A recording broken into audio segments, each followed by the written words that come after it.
Had to get out and pee, but it's plenty wet. And it's not from me peeing.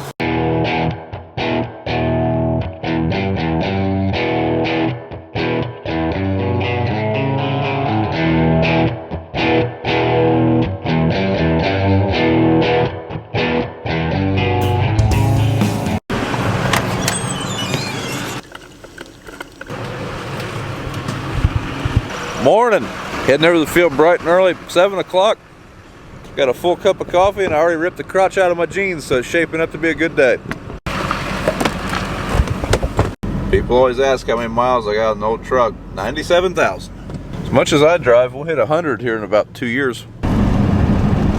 First thing we got to do this morning is check the filter we plumbed into our ground drive pump. Last night I started losing pressure as I would get into a long pass, like it was on the last round. I'm hoping that's just a plugged filter. I asked Dad what he thought, and that was his suspicion as well. So rinse that thing out and then we'll get going.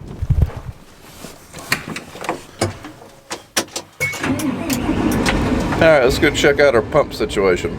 Now, like I said, we plumbed the pump up, so let's see what we got going on here.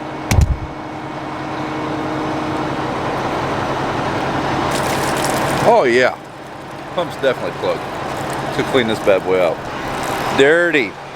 We put that pump on there because we wasn't sure what all was growing in the bottom of that tank.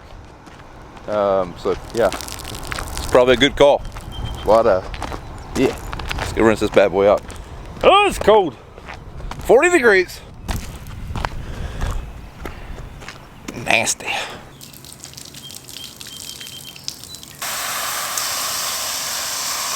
Alright, one thing I did this morning, I activated an RTX subscription.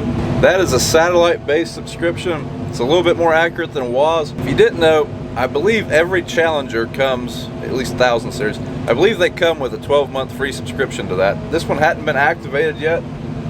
I don't know when that SIM card for our RTK is going to be here, so I just went ahead and activated it. Last night's lines were not the greatest. It's going to be really hard to plant on those in a few places where it drifted, so this should make us a little bit more accurate. Come on, baby, get up the hill, get up the hill. Oh God, we're crawling. Right now we're chugging along pretty slow. This ground must be fairly hard or something, because I'm not able to pull it much over 5 miles an hour, if that. And right about now I'm really wishing this was a 1042. I get asked that a lot, why we didn't get a 1042. Well, this was an AGCO demo unit, so it was at a good price. Usually, seems like tractors are about $1,000 a horsepower, so there'd be like a $40,000 price difference probably. Just my observation, don't take that for a fact. But yeah, it'd be pretty nice right now. I know one thing, if we owned this thing, I'd probably be chipping it if it was out of warranty. Well, since we're buying the tank, we might as well fill her up. We don't quite need to fill up, but I would rather do that now and not have to come back over here. BJ's helping Dad at the moment, and this would just save a trip with that tank through the field. Look over when we were in the field, I seen BJ running the bulldozer. He didn't put it on camera. No bulls were dozed. No buildings were knocked over, everything's still standing. All right, back in the warmth. And the range point is really doing a lot better than the WOZ was last night. Yeah, this is much more plantable.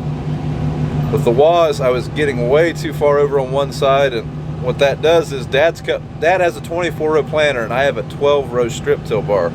So therefore, we need pretty good accuracy, because whenever that thing gets off one row, that means when he comes back to plant it, his one pass is only going to be on 23 rows instead of 24. So, you know, that's why we really need RTK to do this. Hopefully in the next day or so, I will get the piece I need to put in the roof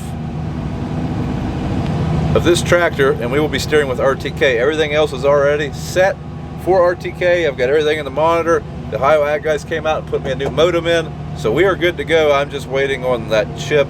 That's not Ohio Ag's fault. I did not realize I needed to order that.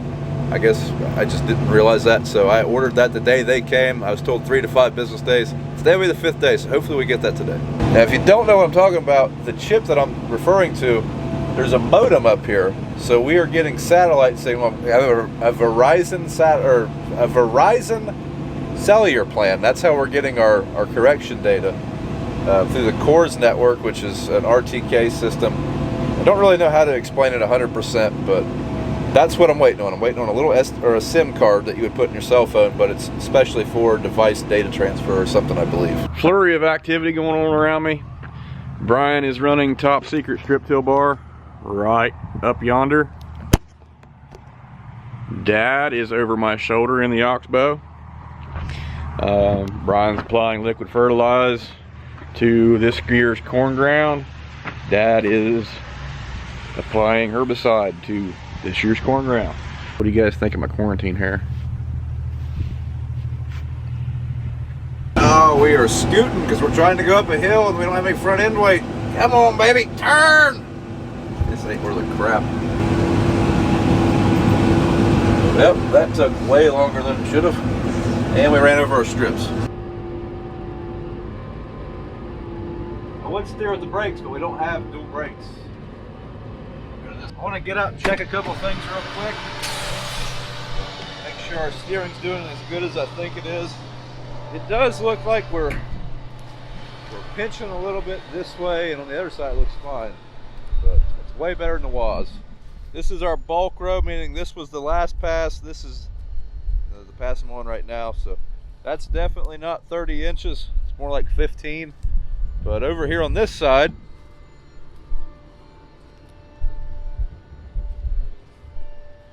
we're in pretty good shape. This is the pass we just did. This is the one we did earlier. And you know, that's pretty good. You can't really tell. That looks like 30 inches to me. Looks like Dad's filling up again.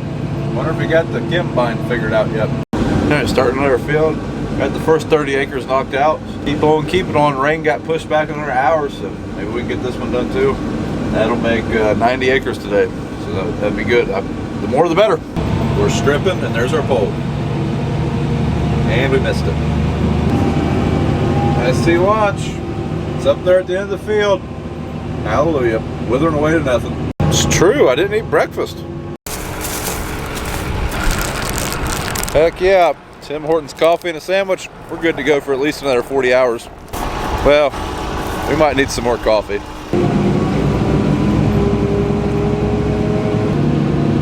It's trying to rain. Rain's a little early. I don't like that. One feature I'm running now is called auto teaching or teaching automatic or something like that. Basically what it is, let me get to that screen. There's the setup screen for it. Whenever I am -6 feet, or when I'm 6 feet past my boundary, basically, I'm gonna pull my implement up out of the ground. And whenever I'm 27 feet before I get to my boundary after I turn, I'm gonna start dropping my implement. Basically what that does is it allows me to do my end rows last without missing any. So where I'm doing strip tilling, I don't want to do my ends first, that way I don't run them over. You could use this planting. I would want to dial it in a lot more. I have quite a bit of overlap since I'm just applying fertilizer. I'm not super worried if I overlap a foot or 2 feet or even 5 feet. I want to make sure I get a full coverage. So if I was doing corn, you know, I would want that a little bit better. You can see we're a long ways up through there, and Brian's, if I can point him out, he's right over in there, strip tilling that field up on the hill there. Well, it's too wet. It's not too wet yet, but it's getting there. Start balling up a little bit. Plus, his ground was already pretty questionable. So, unless it doesn't rain much, that's it for that, I'm afraid. Let's see if we can fit in a little bit further this time. Yeah, so far it's rained just enough to mess up the day. Hopefully it don't rain anymore, because it ain't rained enough to mess up tomorrow yet. Now, this morning we're going back to strip tilling. Dad, he is spraying burn down, and I believe my brother is taking the front end load around a few trees, or around a few fields that have trees down. So he's gonna do some heavy equipment operating. That should be fun. The loader's not hard to run, so he should figure that out pretty easy. That'd be his first time running it though. Yeah, we're sitting here. We got 400 gallons. Do a quick math here. We need about another 450, 500 gallons. While I'm waiting on that to fill up, I'm gonna go swipe a two-way radio out of one of the tractors in that building. I think Dad's getting ready to spray. Everything working good in the oxbow now? Yep, everything working so far. Hey, you were having some trouble with your steering, but you got that dialed in now? Yeah, they got it fixed. Showed me how to reset it. Yeah, every day or so I have to reset it maybe. Now, all the troubles were because of the four-wheel steer part, right? Yeah. Hey everybody, we're getting the sprayer out. We're going to try to spray some burn down here on some corn grounds. So we got to put some government juice in it. So I'll try to show you where that's at. This is kind of a nice compartment here. Opens up. Not too bad. This whole side opens up some way. There we go. Goes right in there. So we'll get the hose up here and see if we can't fill it up. Of course, the nozzle goes down in that thing, and it's got a dead end down there. And you turn on, you can't push it clear down in, you can't push it, you got real slow. There's what happens. Now, whoever designed that ought to have it up their rear end. Am I doing something wrong? It's just sitting in here, so that'll work nicely for me. Okay, get back in, got government juice in it. Turn it on here, get started up. You gotta turn the switch on. Gotta wait for a few seconds before it'll start. There she comes on.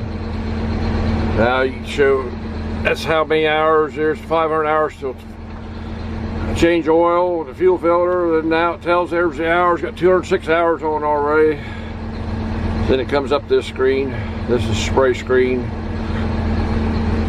This is another screen. You turn this on, this will come on now, it's ready to spray, and the valves open, everything ready to turn the pump on. And this is each individual nozzles as you turn it off and on. Usually I run on this screen because it'll squirt out when I got the main switch here on for the nozzles. Turn them off and on. So we'll go, I think we got enough fuel to run them. Yeah, half a tank, so we got enough running what we want to run today, I think. So we'll go and fill up water, see what's going on. So I guess we're ready to roll. So if you like the video, hit the thumbs up and subscribe to it.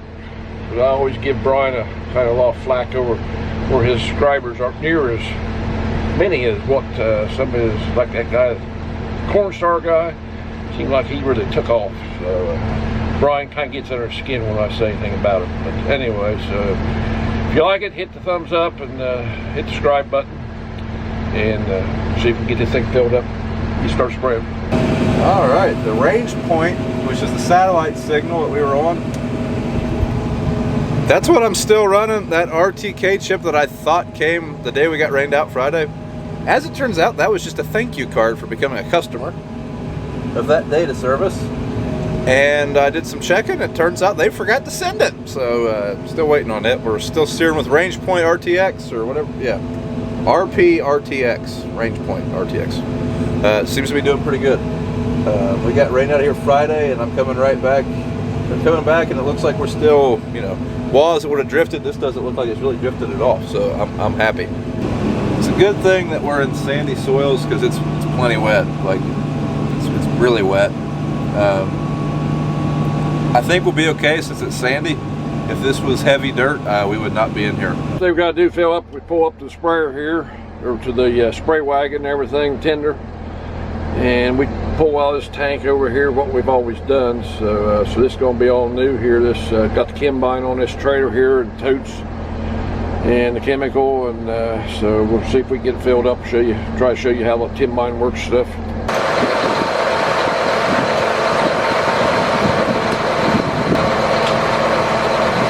Hook up, the valves turn on. This is a little meter you can set. It comes on. You reset it. Okay, this is to tell how many gallons we put in the sprayer. This is a keypad here. It tells you fill from the nurse tank. I don't have to change anything there because I have up in the cab. But I can also pump on from the sprayer itself. Will pump off of the water tank if I need to.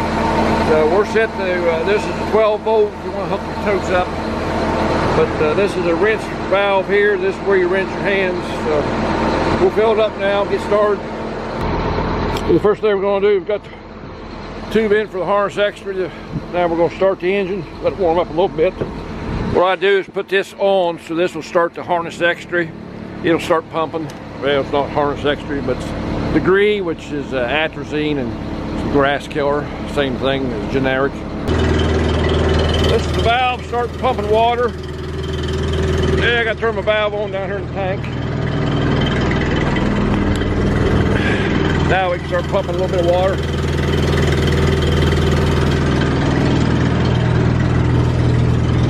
Turn this valve this way and this one this way, then we're going to start pumping out of the Roundup tank, tote. Turn the meter on.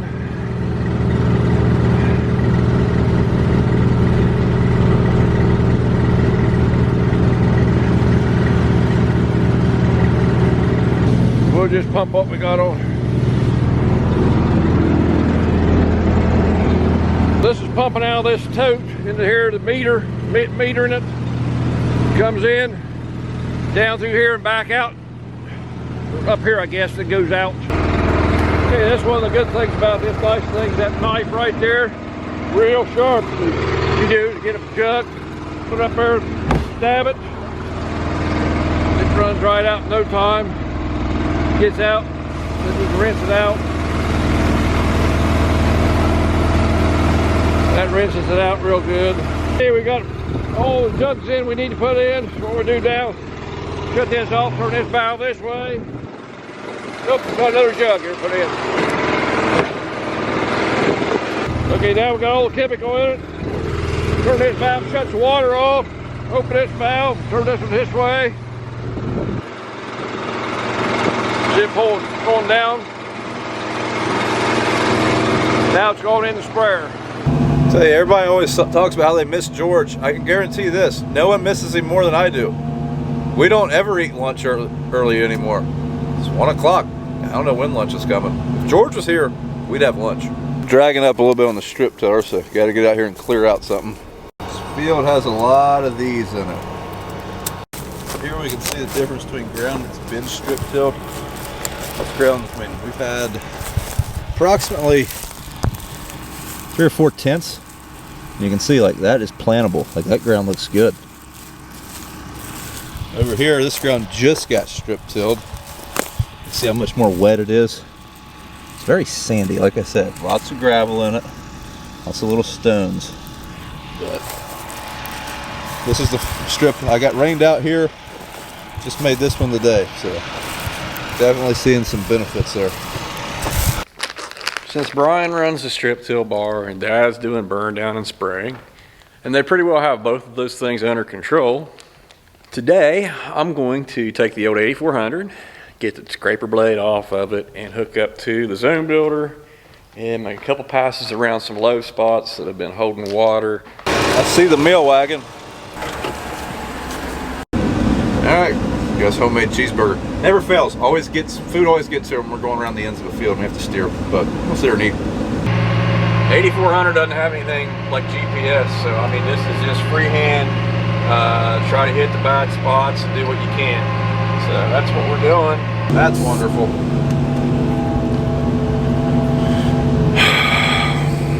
It's raining a little bit. Just a very small cell. It's probably not going to produce much rain at all, but this field was already too wet probably. So perfect, wonderful. It's just great.